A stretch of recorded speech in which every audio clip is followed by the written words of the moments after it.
cats and kittens. Welcome to Destroy All Clickbait. I'm Adam. I'm here with Ing and Avi. As always, we're going to discuss the dreck that clogs the internet, of which the show may or may not be one. And today... we are. We were... That's all right. But we're the good kind of dreck. We're like the kind that composts it into valuable nutrients. So we're organic? Exactly. Yes, that's exactly what we are. We're the all-organic dredge of the internet. We're holistic. There we go. Dancing crap of the internet. Very nice. And we were just to get right into it, since we were warming up just now, we were talking about cracked.com, which seems like something we need to talk about specifically, since this week they announced that they're firing a ridiculous amount of their staff, including a lot of the people who are the sort of personalities of Cracked, apparently. Do you know how many people exactly it was? Oh, no, sorry. And this is going to sound mean, I didn't care enough. Let me look it up. Because I'm at the Cracked website right now, and I honestly don't know enough about this particular website anymore. I know I used to read articles, like I said, at least 3 or 4 years ago, but that stopped a while ago, okay. So, yeah. Yeah, like, I know they let... Sorry, go ahead. No, I was just going to say that, like, people don't even share their articles anymore, from what I can tell. Cause they're yeah, that's true. Because they're just that meh. Because, like, at one point they were fairly insightful, but now, meh. We got a little bit obsessed with it earlier in the week. Ing was kind of talking about how it had gone down the drain, and that seems, and it is kind of ground zero for clickbait, as we actually discussed before a bit. Yeah, although there's a part of me that feels as though they were always kind of clickbaity. It's just they've gotten a lot more clickbaity, like past 3 years or so. yeah. Well, that's exactly what we. Yeah, I mean, they were a pioneer of the listicle structure, but especially lately that has taken over just everything, and especially with them firing a bunch of people. Because I know they let John Cheese go, and he was one of their... He was a little more on the serious side, actually, but he was one of their more revered writers. Mm-hmm. And I think they let Dan O'Brien go, and he was a major guy. He'd been with them for ages. Anyway, and what was her name? Katie... I think she's gone as well. Anyway, just a lot, and it seems like, wow, they're really letting go of the whole team. It's like if the Saturday Night Live let go its entire cast. Basically, it's that kind of thing. Yeah, it's a lot. Mm-hmm. It is part of it is part of corporate right sizing. What? That's what it's called. I looked at an article on it, and it's referred to it as right sizing. Right as an R-I-G-H-T or R-W-R-I-T-E? As in right, as in correct. Oh, not as in the last name. Okay. No, we're not downsizing. We're right-sizing you. Oh God! Yes, that term goes back a while. I've heard it at least over a decade ago. People saying right sizing, It's like the outgoing, like there was a thing for a while where corporations wouldn't fire you. They'd put you in the, I can't remember what it's called, outgoing department or something like that, where you were still expected to stay for a couple of weeks. I guess they thought they were helping, because it's like then you could line up a new job and still come into work in the office or whatever, but it sounded like really humiliating and awful, frankly. Yeah. I would just prefer to be fired and just sent home than to, like, okay, we're going to let you work for a couple weeks. Yeah. And not let you collect unemployment for those couple weeks. True, yeah. Exactly. Granted, I know unemployment is still not enough, but it's still just kind of like, just fire me. I don't want to be here, because I know you guys don't want me to be here. Having the misfortune of having gone through just about every permutation of that, I can't really say any individual one is better. Yeah. Yeah.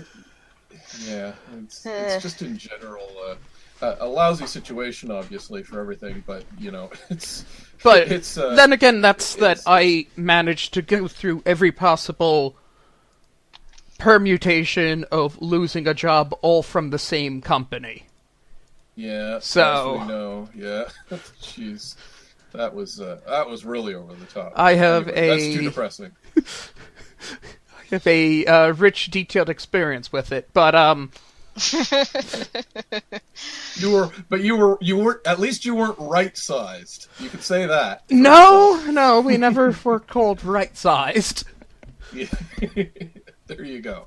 Truth be told, I think my manager last year was trying to right-size the store I worked in, but he didn't know. He did not understand how many people are required to run that store efficiently. So he wrong-sized it. Oh, he wrong-sized it incredibly. That's what we need to do. Is just that needs to be something on LinkedIn. This company was wrong-sized in 2003. Absolutely. But let's anyway. So Cracked got seriously downsized, like to a ridiculous degree. Yeah, but let's just talk for a second about what Cracked did right. I think because I think they were a pretty good website for a while there. And as Ing says, they did kind of created the listicle. They almost seem to be embarrassed by that, although of course they didn't stop them from doing them. But they for a long time they were the premier comedy website, but they tried different formats. I think we discussed this in an earlier podcast. They tried different formats, but then they really liked here's 5 different ways that this happens, and here's 5 different historical facts about when squids changed history, or what like things like that. Which would be kind of cool. I thought. I don't know. I always preferred their sort of historical and science ones.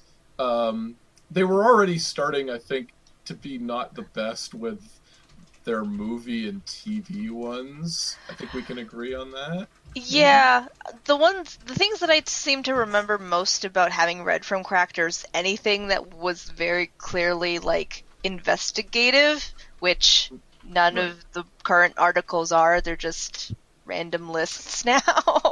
Yeah. That maybe they saw on like Twitter or something, and that's how they formed them. I was going to say the ones that I think were most influential were actually, for lack of a better term, slice of life articles from where people did share experiences of stuff they had gone through. Like right. John, that's true, and that was something John Cheese was very good at. Yeah, I was going to say my wife was actually a big fan of John Cheese's writing on living with poverty. But John, he had good ones on. I think he wrote about mental illness a bit too. Yeah. He had. But yeah, as you say, he did the slice of life ones, and he wrote about poverty. And there was one guy, Jacobo della Quercia, I think it was his name. He was and he wrote a lot of history-based articles, which were really cool, I think.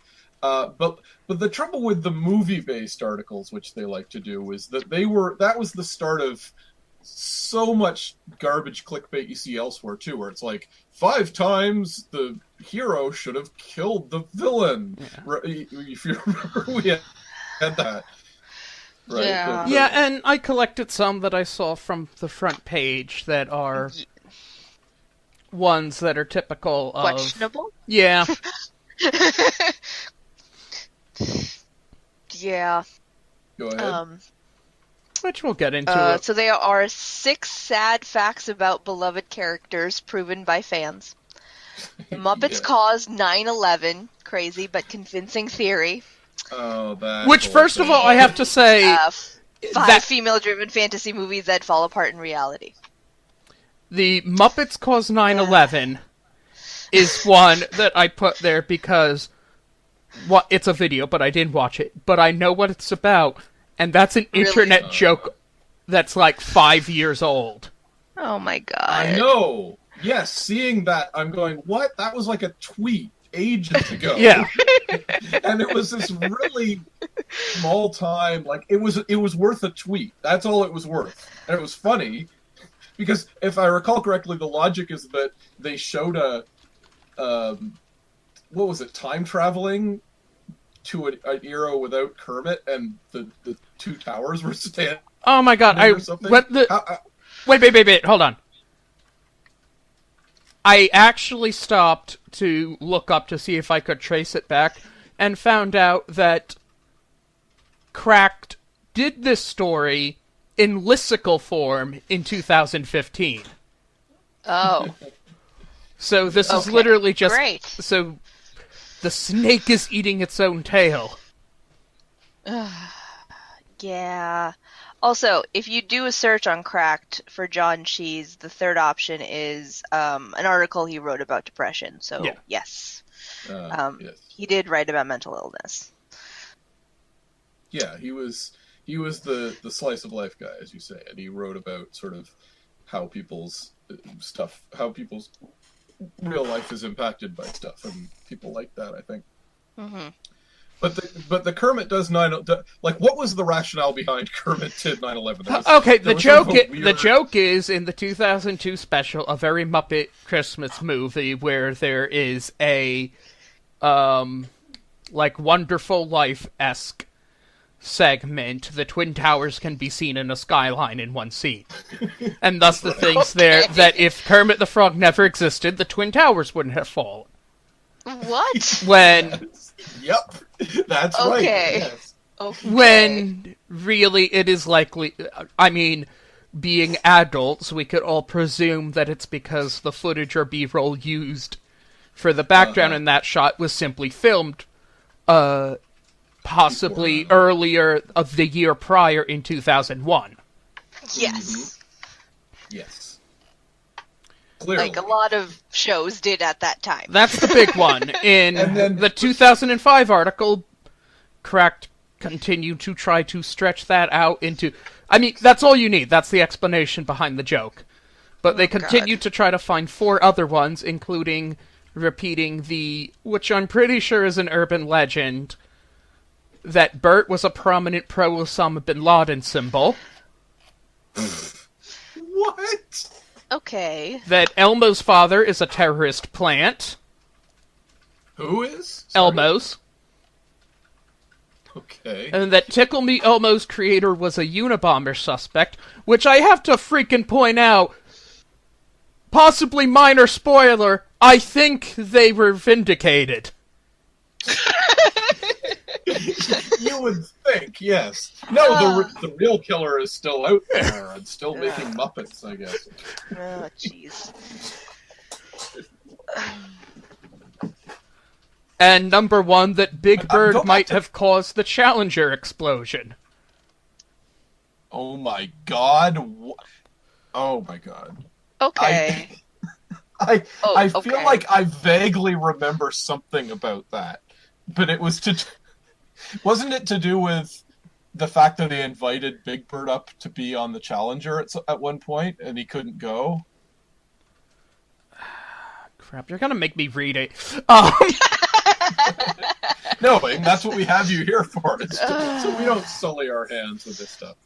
Which, to be fair, actually, the article, right, yeah, no, Big Bird was not allowed onto the Challenger. Right. That's pretty much it. And then the article goes into basically a legitimate kind of parody of stuff like conspiracy theory and Deep Throat. And that for making the connection. So this is clearly meant to be a humorous article, but the thing there is, it's hard.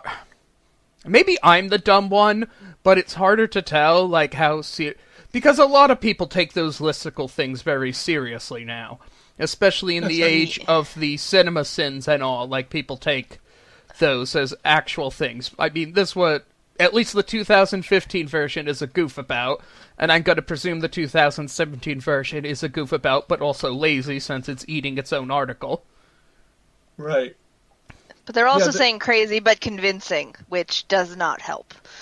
Well, to be fair, I mean, the issue, like, Cracked has always been a comedy website, so yeah, you know, just to do that, that's fine. I mean, that's actually very entertaining. But the fact that they got tangled up with real facts and real stories, right? The is fact a little bit that could be next to the most surprisingly poisonous, venomous animals, or surprisingly badass birds, or something, right. Or like historical womanizers, or that would be that are kinda maybe educational-ish. Yeah.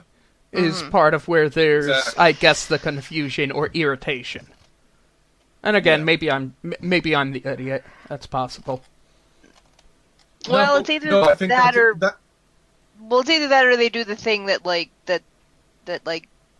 that's basically what like stuff like Kotaku is, where they have like 50 million different websites to cover 15 million different topics. Yeah. Right. Yeah. So. But it is true that, like, once they started to get kind of educational, and that really became, like, I would say for a long time there, anything they did was at least had a factual element. Yeah. There were some, and the articles that were sort of obviously just goofy what if articles or whatever. I remember one of the most frequently promoted articles is the idea of, that was Daniel O'Brien as well. It was, what if you were in a room with your clone, and apparently the only options were to fight it or to fuck it. Anyway, but like that's clearly just ridiculous, semantic. What do you say? Oh, like a theoretical construct or whatever. But then, like the way you're looking at it yes, I now, believe Hume originally posed that philosophical quandary. Well, it was quite a funny article. That's what I'm saying. I mean, but it's clear what it's supposed to be right up front when you see it. Right now, we're seeing articles where it's almost, fact, opinion, and completely off-the-wall humor are all just kind of vaguely blurring together. And even that in and of itself would almost be okay, because you could say, oh, we're Cracked, we're a humorous website. But the thing is, I've seen that exact same mentality starting to creep into ads and things, like this whole Zerg network that they do, which you see on all these trashy websites. And it's always like, here are 5 times an actress should not have been cast, or something. You know what I mean? Those kind of articles. Well, to go to an example, let's look at, here's one which annoyed me about the 6 sad facts about beloved characters proven by fans. Uh-huh. And, okay, this is the crux of it.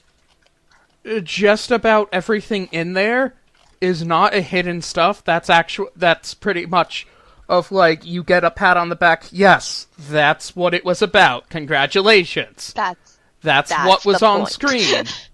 For example, Jack Bauer has killed 309 people in 9-ish days. Yes, we know Jack Bauer kills quite a large amount of people in the name of, I don't know, America and apple pie and all that. Yeah. Yes, we know that's his thing. He kills a comedic large amount of people within 24 hours.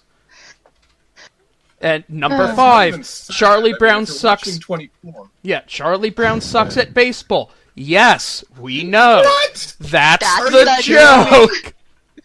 That's the joke. They literally decide that's going to be... Charlie Brown sucks at baseball is literally the text of Peanuts. Yeah. Yeah. Is there one where Batman dresses as a bat? Like, is that really... Batman is a secret Dracula furry. Yes, he's secretly a Dracula furry. James Bond is an alcoholic. Again. Yes. When it's parody, when there's a parody circling around that fact, it's not a sad secret fact. Like, that's entirely what Archer is about. Yeah. Yeah. It doesn't get better with number 3. Yeah, Bob's Burgers is failing hard, and the family is surviving on food stamps hard. Again, yes, that's the explicit text. Yep. Jeez. Yeah. Yeah, my God. This is really, really, really lazy. Like, this is absolutely ridiculous. Number 2. It's all stuff that you would know if you watched the show. Number 2. Like, the town of Springfield will probably die of lung cancer. Again, well, yes, that's the joke. Well, no, hang on a minute. That one at least is an observation. They're not talking about the nuclear radiation. If it was the nuclear radiation, yes, that's a regular part of The Simpsons. They're talking about how often people are seen smoking on Springfield, which is still ridiculous and, like, come on. But at least they're extrapolating rather than just saying something that's clearly here on the screen. Well, the problem with the Simpsons is also that when did it originally start coming out, in the 80s or 90s, when there were still a lot of people who smoked, so it wasn't that uncommon to see that many people smoking. So it's one of those weird things that just didn't get updated in the show. Yeah. No, but here's the thing, every character that smokes is for a joke. Yeah. I'm trying to think. Krusty the Clown smoking cigars. Or just Marge's sisters, Marge's sisters, and Mrs. Krabappel chain smoking. And I'm pretty sure they all have smoker's voice too. Yeah, like they all have that raspy voice. Right. So. Yeah, that's the thing. They're saying, on average, 2 characters smoking in every given episode. But how many of them are Marge's sisters, Krusty, Mrs. Krabappel, the characters who clearly smoke? Like that's specific characters. That's not the entire town of Springfield. Homer has never smoked a cigarette. Well, maybe he has, like in one episode or something. I can imagine that he did pot in college. That's probably about it, though. But remember, there was an entire episode where where in attempting to do family farming, they accidentally cross-pollinate tobacco and tomatoes to create the tobacco plant. Oh my god! Which tastes horrible, but you can't stop eating it. Uh-huh. Yeah, and then of course the corporations go, this is a gold mine. But to be fair, that's not technically smoking.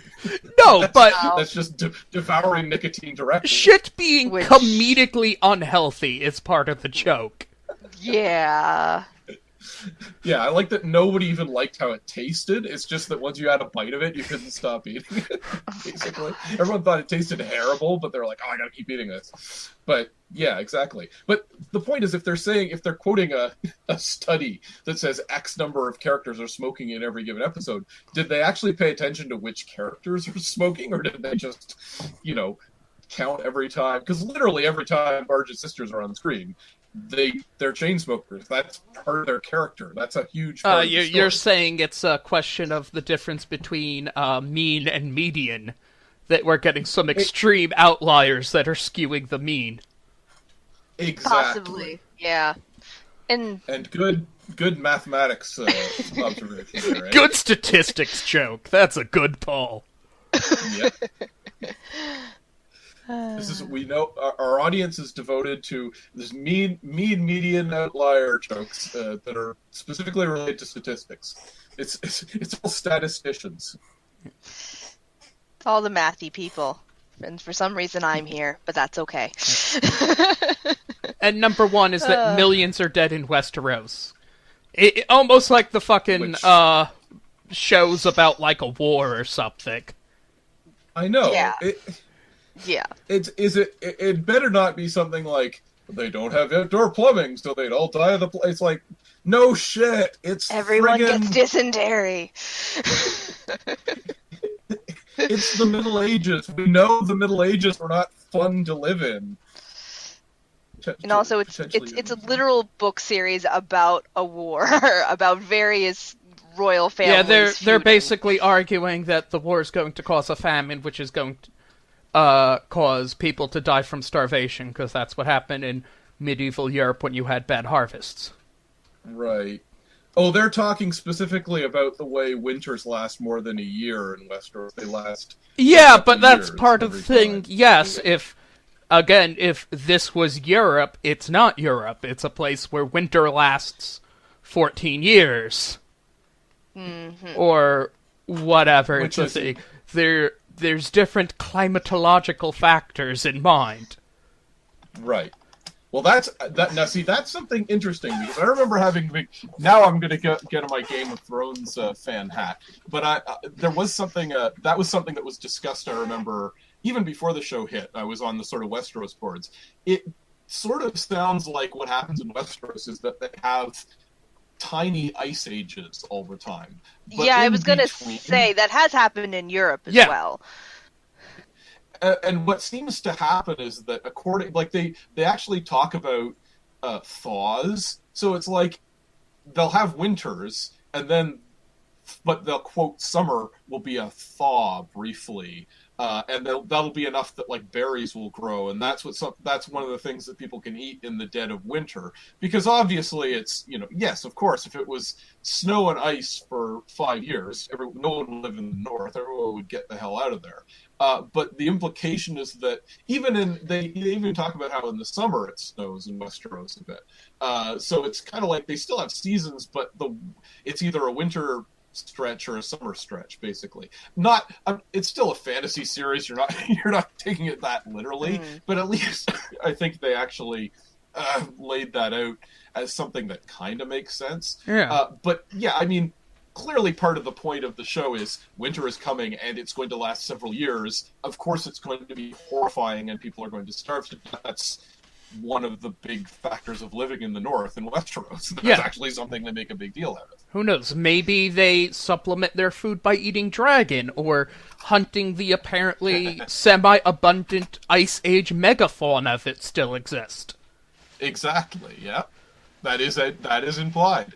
It's excuse me. It's implied that in the north, they have all these elaborate procedures, which include like hoarding 3 years worth of food in all their castles, and basically taking all the little people up in the castle, which has been disrupted by the events of the show. Normally there'd be more preparation, and things are kind of a mess right now because everyone's so busy fighting each other that they're not preparing properly, and the Starks have all been,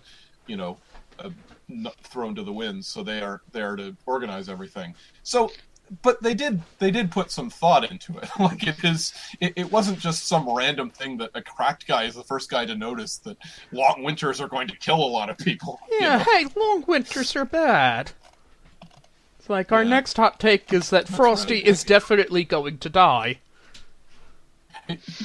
Yes. Yeah. This is you know what that just reminded me of, to go on a complete tangent. I saw we both have you seen Coco, Avi? The new No, I have not seen Coco, unfortunately. The new Pixar movie, there's a Frozen short. Did you see this? Yes, I've heard about the Frozen short. One of the things that actually absolutely blew my mind is it's mostly about Olaf, the snow goblin that everyone despises, basically. And has come to despise. He was originally quite loved, but now nobody likes him. I found him obnoxious even in the original movie. I think he's always been a little bit... I mean, but it's true. It was somewhat bearable in the original movie, but this short makes him absolutely hard to stomach. But the crazy part is, at one point he melts and then refreezes, just as a gag in this show. And that was a major plot point in the original movie, if I'm not mistaken. Yeah, that if he melts, he dies. And then they just throw it out there. He's literally a bucket of water for a moment. They throw him out, and suddenly he reconstitutes himself. And you're like, what the fuck? They just threw that out there? Oh, and by the way, Olaf's immortal. Apparently. See, this is part of the reason why I really wish Disney would just drop the Frozen stuff, because they've now convoluted Elsa's power so much that nobody knows what she is anymore. Oh, by the way, in between the first movie and now, Olaf has earned the title of the Undying. Really? Great. Yeah.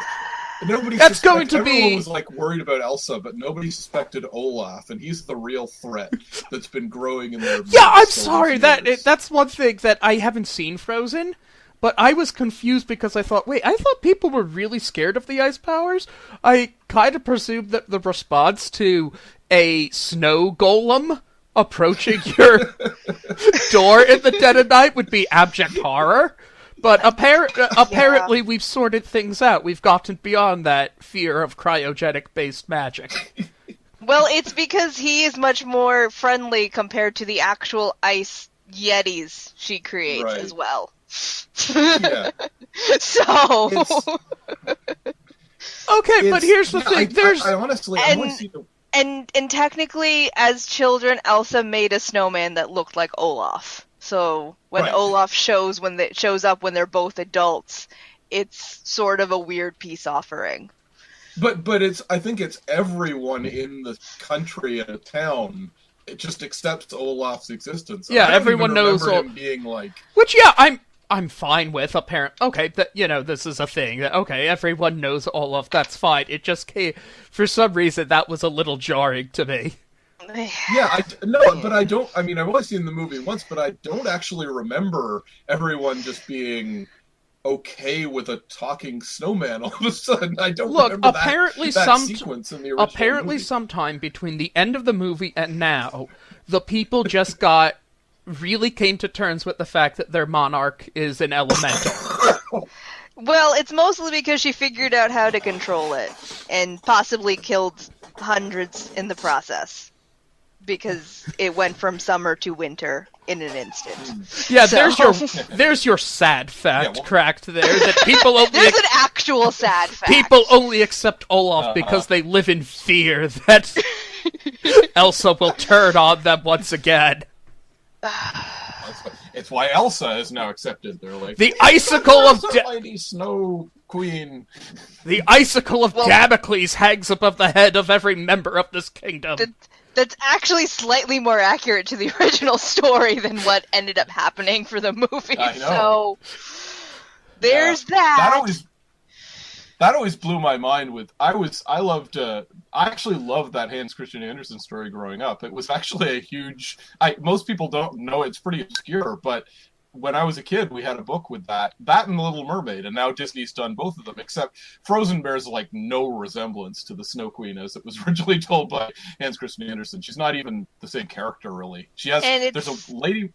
Go on. Well, I was just going to say it's kind of upsetting. I'm going to send the link to the image for you guys, because this was the original concept art for when they first started developing it. Right. And this is what they started with, and then there's what we got. Yeah, there's some nice there's some really nice concept art of Elsa out there. But to be fair, she was also a villain originally, and they she was turned that around. Yeah, so they did that to make money. So yeah, but also here's the thing: that short being in front of Coco, is kind of a real disservice to Frozen, because boy does it highlight how. I'm trying to think of a nice word, because I genuinely don't want to be too mean, but I'm just going to say mediocre the character design is. Like, as it's pointed out, the faces are very samey, yet in Coco, the character designs are very vibrant and bright and varied. Both in the land of the living, of, like, actual living people, and in the land of the dead, especially, with the, departed spirits who are sugar skull skeletons. Right. Yeah, absolutely. And you've talked about you and I, Ing, have talked about that blog where the guy shows all the Disney character designs and he quote fixes them unquote and ends up making them just completely generic, basically. Yeah, where it came up where they fixed Hey according to like what the proper animation guidelines for a character are. I remember your post about that, and that was just really stupid. And but having learned more about Hey, that's actually interesting, because Hey was originally going to be killed off from the movie and cut. And just so everyone knows, Hey is the rooster from Moana. Hey is the rooster that is dumb as a brick. Correct. Yes.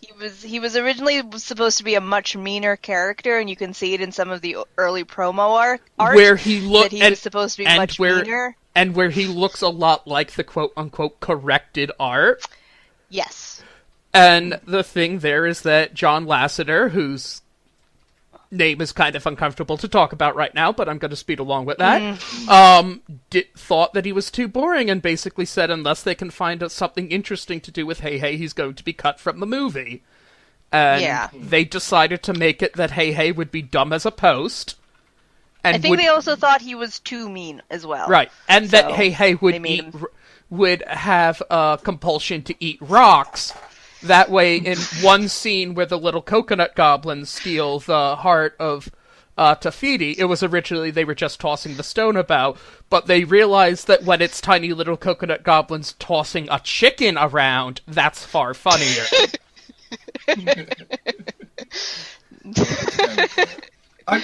I'm surprised he was supposed to be a mean chicken. Yeah. I'm not quite seeing what the logic was to begin with. First of all, you clearly have never raised chickens.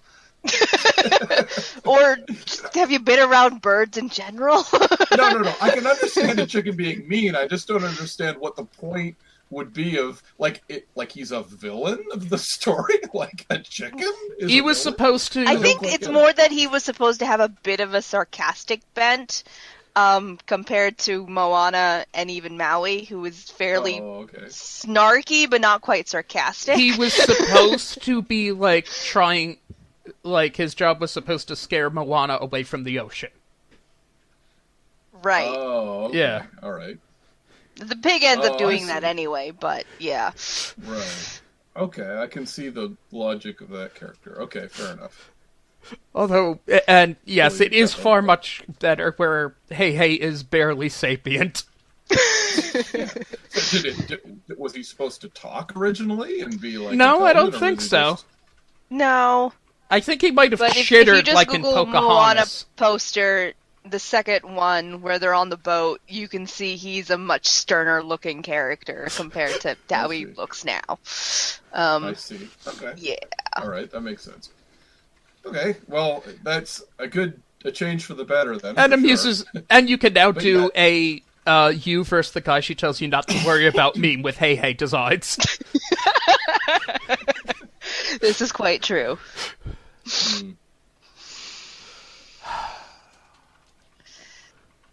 Yeah, the the character, as you say, like there is an unfortunate tendency to really make animation character designs more generic than they should be, I think. It's funny that you see so much of that because do they really feel like the audience is not going to like dramatic character designs? Like, is that really something that would affect the box office, do you think? Or is that, I genuinely don't know, but I do like that it seems that with Moana and Coco, that the trend is turning on that. Right. Yeah. Yeah, Moana, yeah, that's right. And, like, I guess with Maui, he's definitely not a cleaned-up Disney character. And, yeah, Coco, as you say, definitely had some good designs. I mean, that's assumably what they went into to begin with, was the idea of having a, skeletal, the Day of the Dead type skeletons. I mean, that's going to be what they use. The people themselves are also really varied and really vibrant. Just the living humans.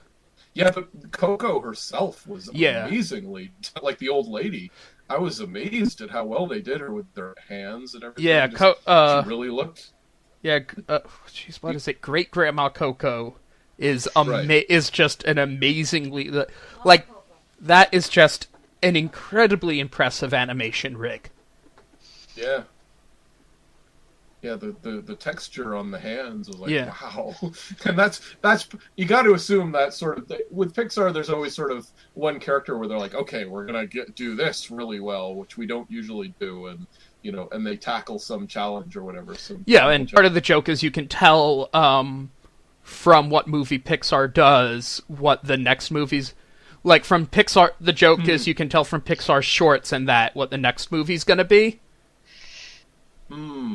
Pretty much, because they tend to do Easter eggs in the previous movie, like Doug's shadow showing up in Ratatouille. Right, and that's also when they start often, like, at least playing around with the new technology they're working on. Yeah. Huh. That's well. Does it? So, do we know what their next one is and what was in Coco? Then, I think the next one is actually the new Incredibles movie, which I don't know. Maybe there'll be a lot of Frozone or stuff with Jack, with them doing a lot of work with fractals. Right, that makes sense. Huh. Okay. Cool. Oh, that's kind of neat. Yeah. Yeah, I always By the way, did we get the Pizza Planet truck in Coco? I didn't catch it anywhere.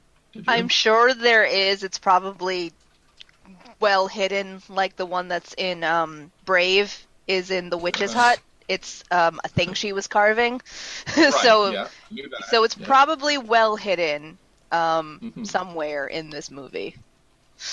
I'm sure there will eventually be an article listing all of the cameos after about another week to give people time to see it. That's right. I guess there's lots of places it could have been in the Land of the Living sequences. They could have just stuck it in around a corner somewhere. So that's fair enough. And it was set in the modern day, so it's not like there's no reason not to have a pizza truck in there. So nope, it's in Coco. And sometimes I think they used the poster instead. Sometimes. But the poster, what do you mean? There's sometimes a Pizza Planet poster instead of the actual truck. It usually depends on the movie, but yeah. I don't recognize the scene it's from, but yeah, people have already found the Pizza Planet truck in Coco. Oh, okay, good. Oh, Jesus! I'm sorry, this is distracted, but I was going through the Google image search. And boy, is it well hidden in Inside Out. Is it? Yeah, it is in Inside Out. Sorry? It is in a memory orb that rolls across the screen in Inside Out. Oh, I see. It's somebody's memory. Okay, yeah, so it's in a memory. Huh. That's kind of neat. Yeah. You said when you started Googling it, you went, "Oh my god!" I was like, "Oh my god!" As you stumbled across Pizza Planet truck porn on DeviantArt, is that why? No, but but apparently the Pizza Planet truck does survive into the Cars world apocalypse because it's a background character.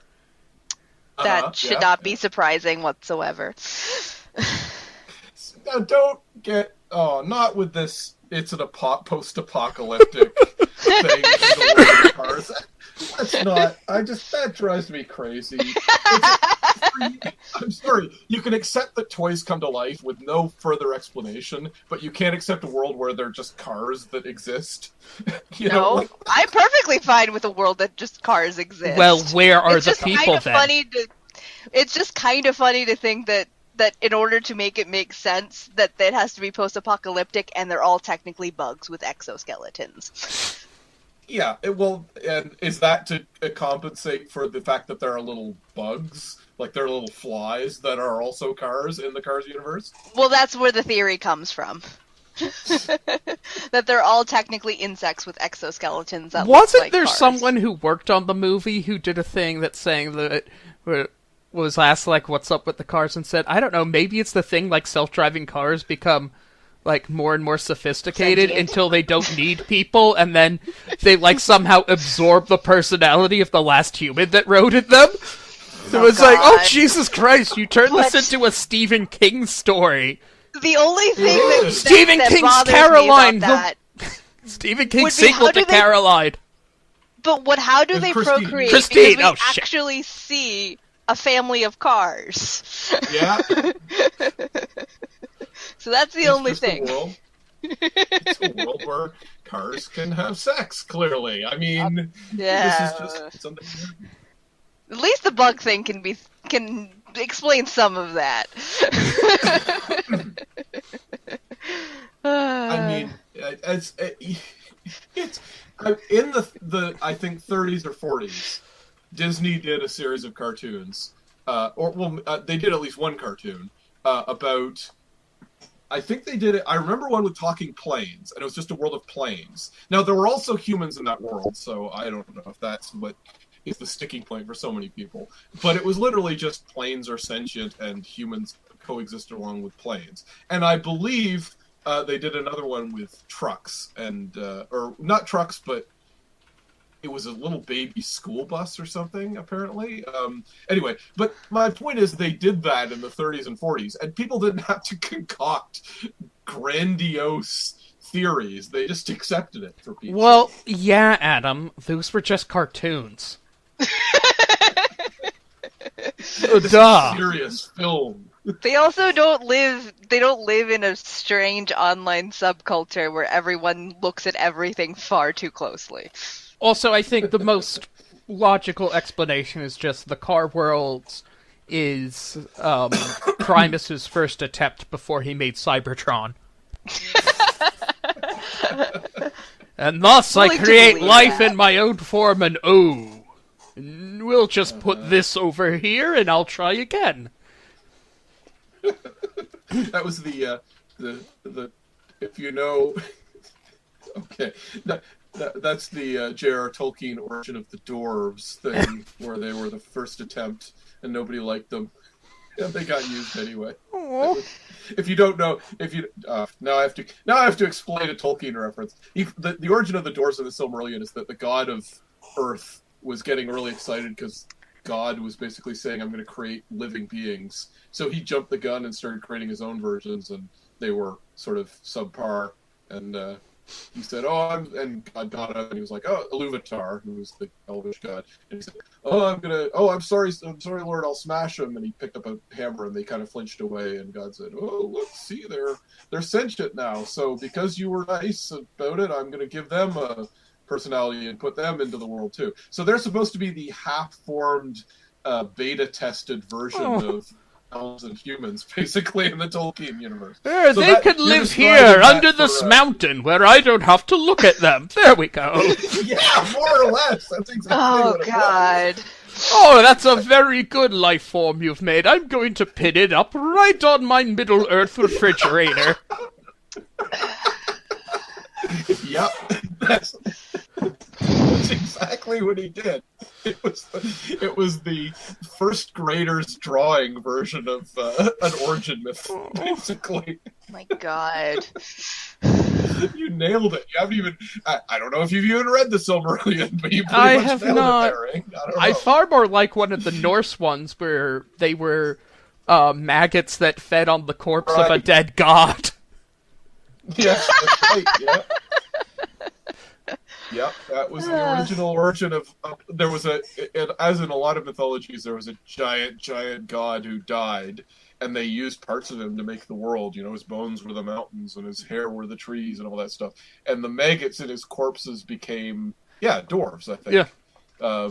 So it was one of those, everyone's made out of pieces of a giant god or whatever. But again, that's pretty harsh on the dwarves. But then they're not very nice or good in Norse mythology. However, dwarves do now share the same origin as DC's Darkseid, so... Wait, what? Yeah, Darkseid ascended from being a mere mortal to a new god by feeding on the corpse of one of the old gods that died. What? This is new. I haven't heard this before. This is Jack Kirby. No, this is Jack Kirby's origin for Darkseid. Really? Yeah, and I thought I've read all of his... No, this is his origin for Darkseid and the new gods. That there were the old gods, and what would become the new gods were basically like the quivering mortals that fled from their footsteps, and eventually the beings that would become Darkseid and Highfather found an old god that had fallen in battle and absorbed its power. Oh. And Darkseid went on... Well, I knew... That's...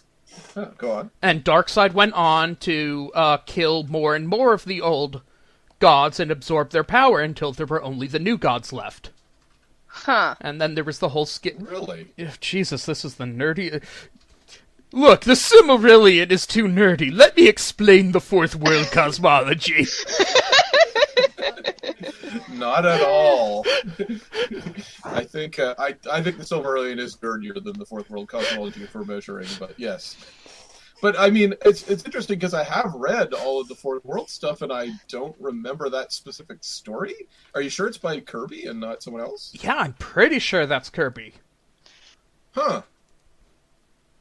Must be some... I knew, like, it was definitely, they absorbed the power of the old gods, but he just kind of described it off screen. You didn't see it happening in the original stories that I remember, but again, maybe he did some extra stuff in the 80s, so maybe it's from there. Yeah, but I know I remember it was specifically that it was those who would become Highfather and Darkseid found the first fallen old god and absorbed its power.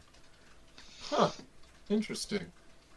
We gotta look for that. Therefore, I know there's some New God stuff in that wasn't included in those big trade paperbacks, so I wonder if that's where it's from. Yeah. But there were people like Jim Starlin who were like super eager to run in and do New God stuff as well, because as we know, Thanos and what are they called? The Titans, the Eternals, something like that. Eternals, I think. They were basically Jim Starlin going, yeah, I want to do the fourth world, basically, right? Oh.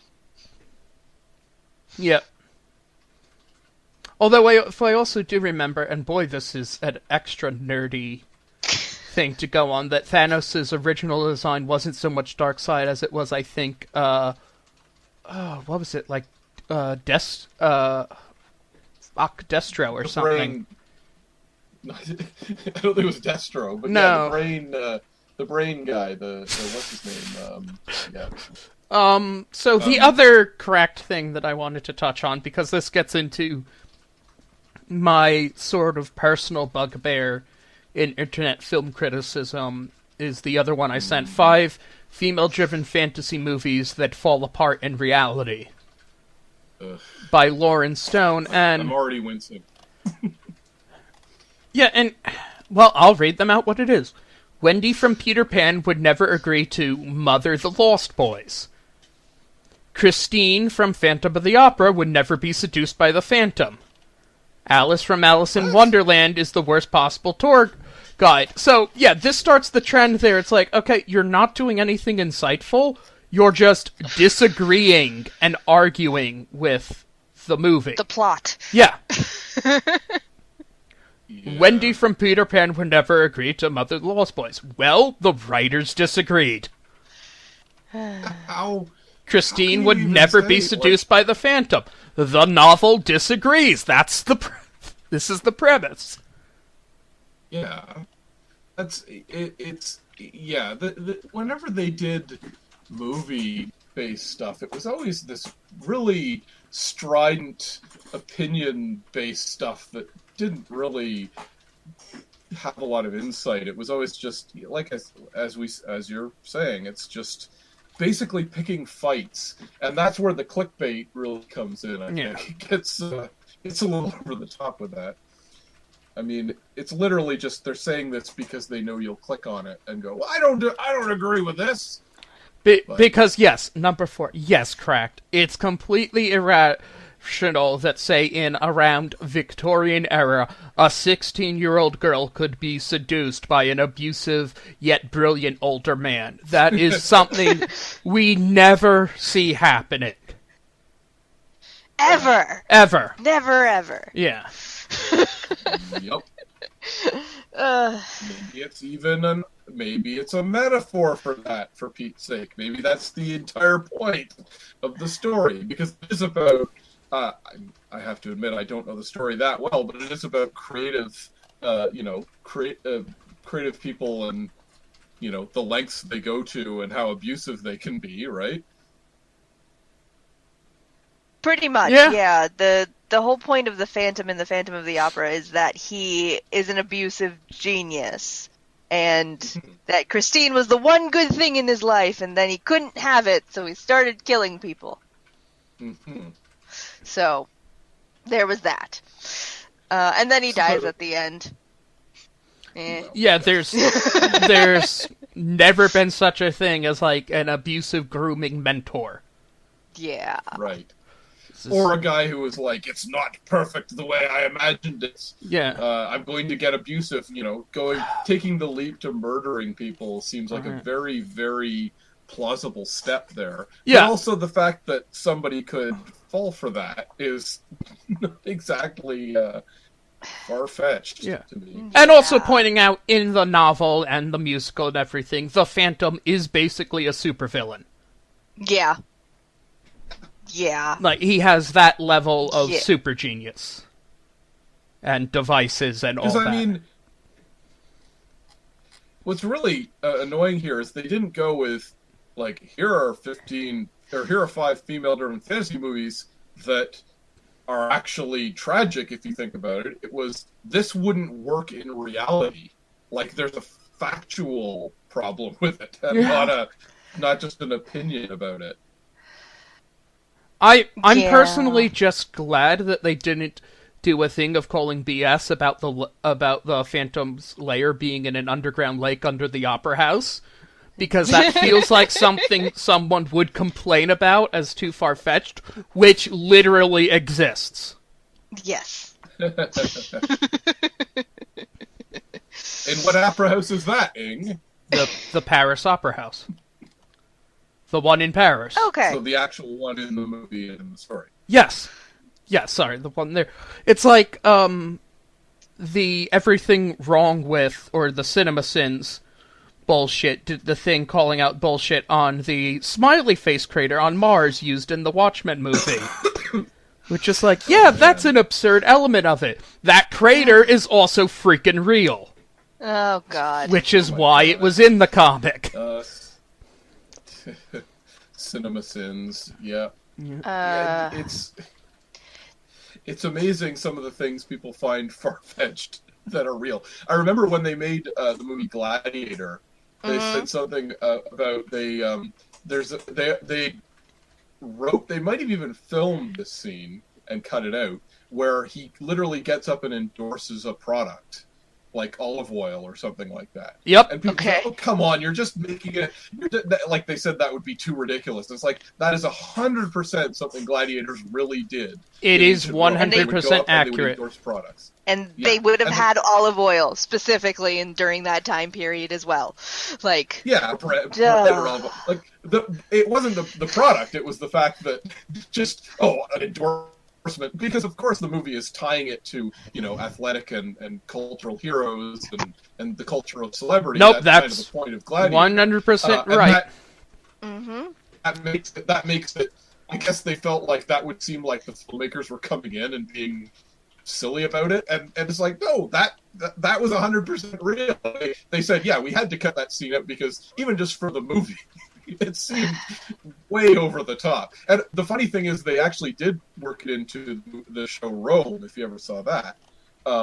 There's the one character who played by the same guy who does Winston Churchill on Doctor Who. Yeah. And he's the town crier. I don't know what the Roman equivalent of that is. He's he's almost a Greek chorus throughout the show. But they have him doing he does endorse products at a couple of times in the course of the show, and they make it work a little better because you can see he's actually kind of disgusted with having to do this. He's kind of going, yeah, the hustle is eternal. This is true. Yeah, that makes sense.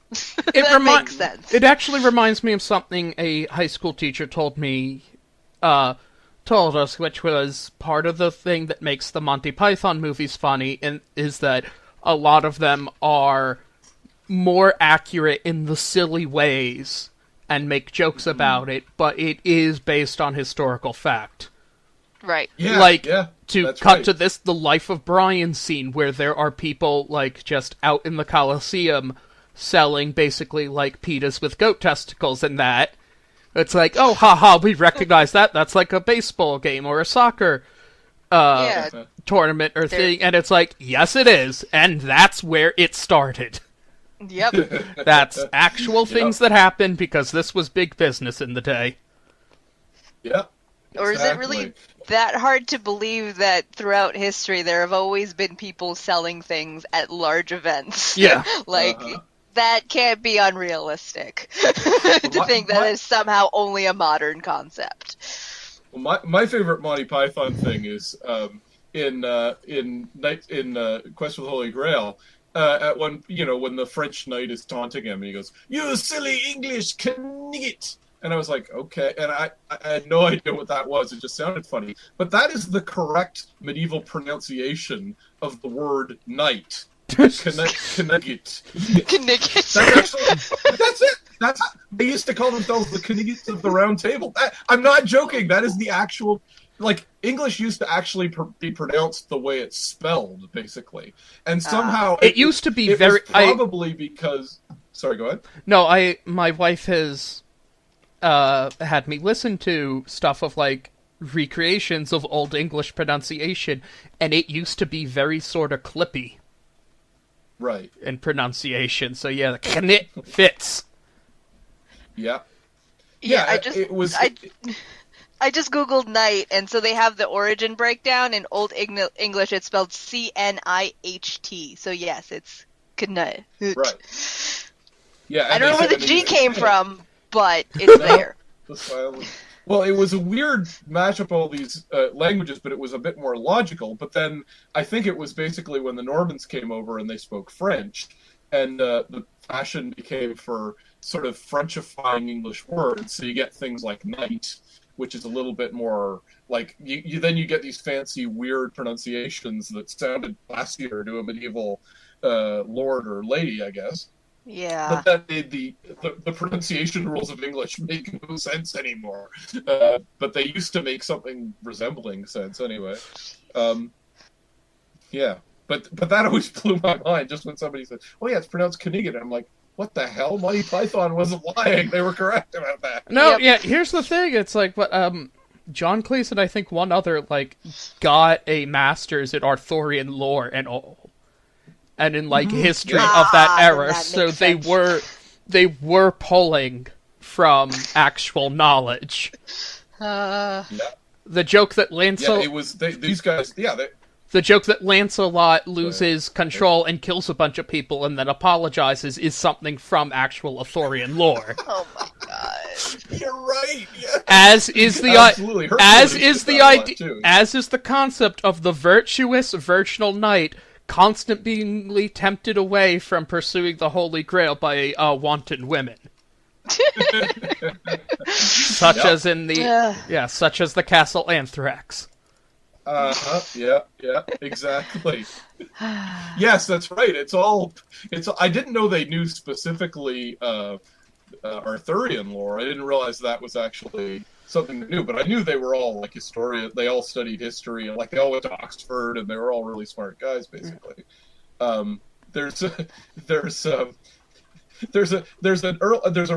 read an early draft of Monty Python Quest for the Holy Grail, where they because originally it was a bit more, because their first movie is and now for something completely different, where they just do sketches from the show. When they did Monty Python Quest for the Holy Grail, it was going to have sketches from the show interlaced into the Quest for the Holy Grails. If you can believe that, it seems kind of weird. Yeah, it was literally going to be like Lancelot, and then he'd suddenly be in a Monty Python sketch from the show, and then he'd like take his mustache off and go back to being Lancelot. Like, that was how it was written. It's really weird.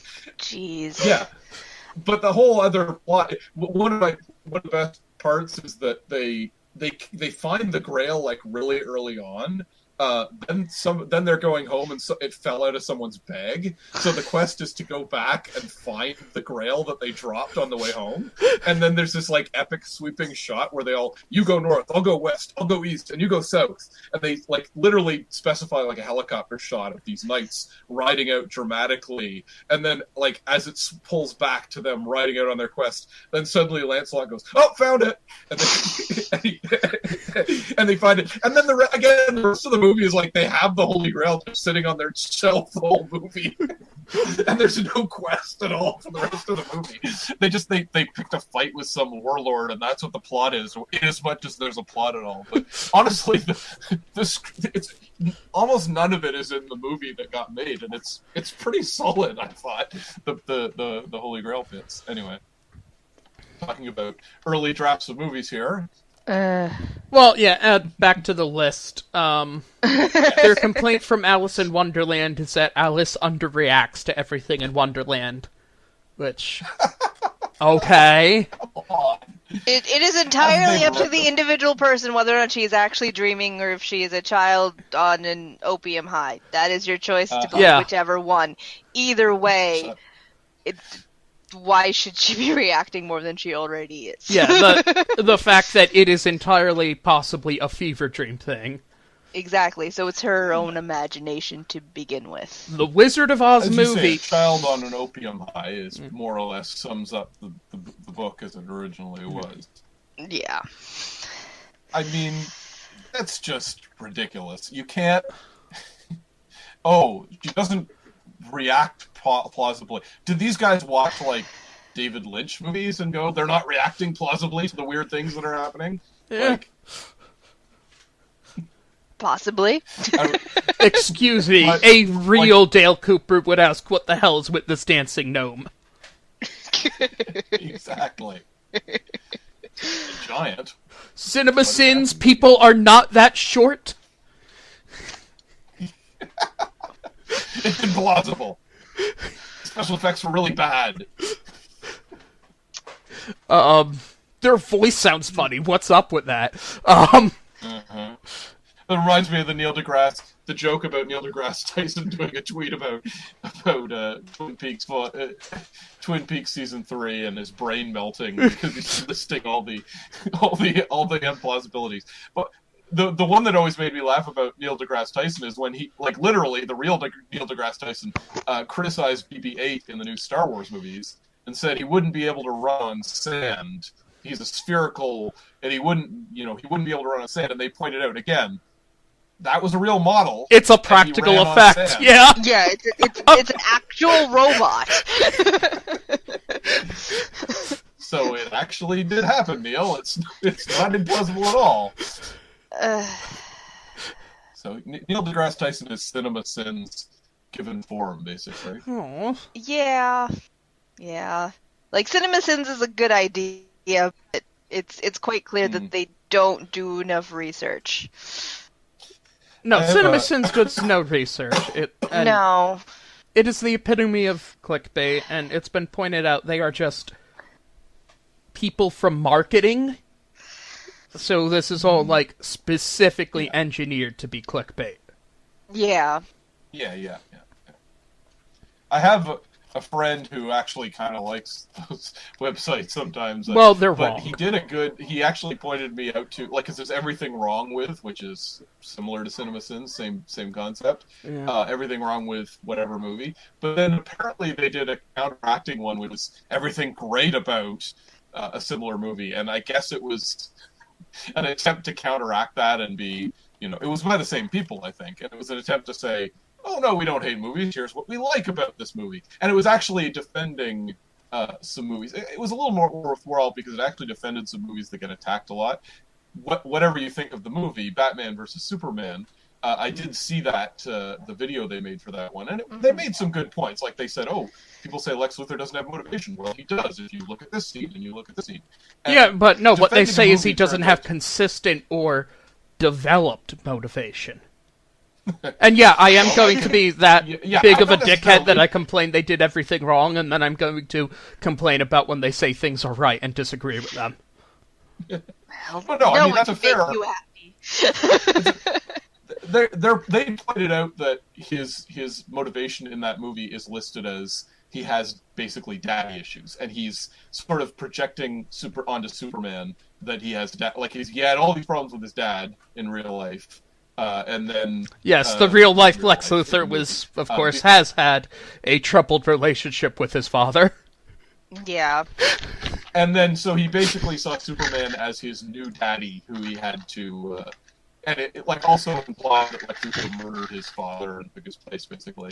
So he's got a whole edible thing. But and they pointed out the basis, at one point Luthor gives the speech that's kind of rambling like he's drunk or something, but he is talking about his dad and how horrible we can't let these people boss us around. And they did do the work. Like, whatever criticism you have of that movie, I was like, yeah, okay, that's fair enough. I mean, it's there. They did project it. So when you're defending a movie, it's often more interesting, even if you don't agree, than just going, Nick's ate a bug in Fury Road. That's gross. I take a demerit off for that, Okay, so part of my thing with doing that is that There's the difference between basically belligerently disagreeing with a movie and then doing the kind of like thought experiments that are playing in the space the movie set up for you. Right. Yeah. And that's where that's like, there are good, I even like fan theories sometimes, which can be ridiculous. Yeah, but as we all know. But as it's but and my caveat is it has to be playing in the space set up for it, not basically disagreeing or contradicting it. Like the Rugrats are really about stillbirth and everything. Yeah. It's like, no. What? No, you're adding stuff there, you're disagreeing, shut up. Yeah. Stuff that isn't, yeah. I haven't seen enough Rugrats to be able to follow that theory, but... what? Yeah, I can... Yeah, that's a one that's there. Number 2 is that The Wizard of Oz and Return to Oz wouldn't work if they shared the same Dorothy. It's like, yes. I have not seen Return to Oz, so I have no idea what validity this might have. Great. Yeah, it's... Is it? It's not really a sequel or based on the first one at all. Okay, so then why is anyone trying to connect them? I don't know. That's the thing. I mean, that's the thing. It's like pointed out. Yeah, the actress who plays Dorothy in Return to Oz is much younger than the can't be Judy Dorothy Garland. of the class than Judy Garland. Yeah. Yeah. Yeah. What do you want? Judy Garland was supposed to be that age. She wasn't that. She was older than that in real life. That's all. Yeah. But she was playing 12-year-old or whatever Dorothy's supposed to be.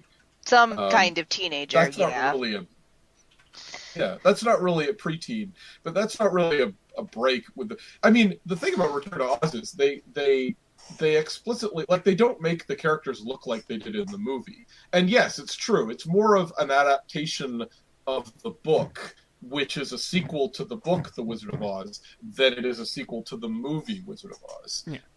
I think that's actually correct. I don't even know what his argument is about Dorothy, but Return to Oz made, I think, the smart idea of not trying to make it look too much like the original. The original. Movie, they're saying Garland's Dorothy Garland's Dorothy wouldn't survive in the more hostile world of Return to Oz. What? Because she's... What? It's Return to Oz is a bit creepy, but it's not that bad. There's almost no way that Garland's squawking, rambling Dorothy would have survived being chased by the Wheelers for 5 seconds. Come on. She had to deal with flying monkeys. Yeah. And trees that threw apples at her. I mean, come on. Yeah. There was enough violence in the original Oz that, I mean, the Wheelers aren't really that bad. They just kidnap you. They're creepy, but they're not, like, violent. I mean, yeah, even if it was not on purpose, Dorothy does melt a person. That's true, yes. She fights... Honestly, the Wicked Witch is more of a threat than anyone in Return to Oz if you get down to it. I guess the Gnome King when he goes nuts is there's the Gnome King and awful, but I mean, who's it? What's the witch in Return to Oz? Mombi. Yeah, Mombi. But this pointed out, this is also. It's like, even if you presume this is a sequel and that they're the same Dorothy, this is the same Dorothy after spending some time in a mental asylum in the 30s. So... Oh! Yes. So, yeah. In the 19th century. Yeah, in the Right, in the Dust Bowl. In a Dust Bowl... Insane asylum. The fact that she's even, like, still sentient. Yeah, no, the movie opens, like, with that there, and they are preparing to give her electroshock therapy. That's right. Yeah. Okay. That's actually another point of discontinuity between something I literally just realized is that the original Wizard of Oz movie is set in the 30s, i.e., the time that it was made, whereas Return to Oz is clearly they explicitly say it's set in the 19th century or the very early 20th century, which is when the books were written originally. Yeah. So that's actually Return to Oz is actually set chronologically before the Wizard of Oz movie. Now that I think about it, but he says specifically, "Oh yeah, we're entering a new century," basically. Yeah. Like he makes it, and all the technology and everything you see is clearly either late 19th or very early 20th centuries. Right. So that's another point to. Yeah, for where Return to Oz, the Return to Oz version of, meet all the farmhands and everything that will play Dorothy's friends when we go to Oz. It's like, here's the various things in the mental asylum that traumatize Dorothy that will be creatures in Oz. Yeah.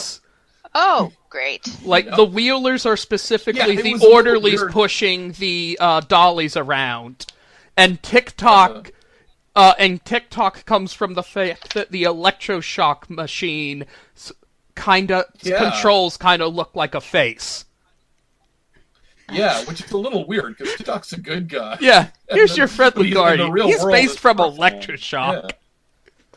Yeah. She gives him a little... I can't remember what the Gump is in the real world. Do we see the... Is it just like a moose head on his wall or something? I think so, yeah. Yeah.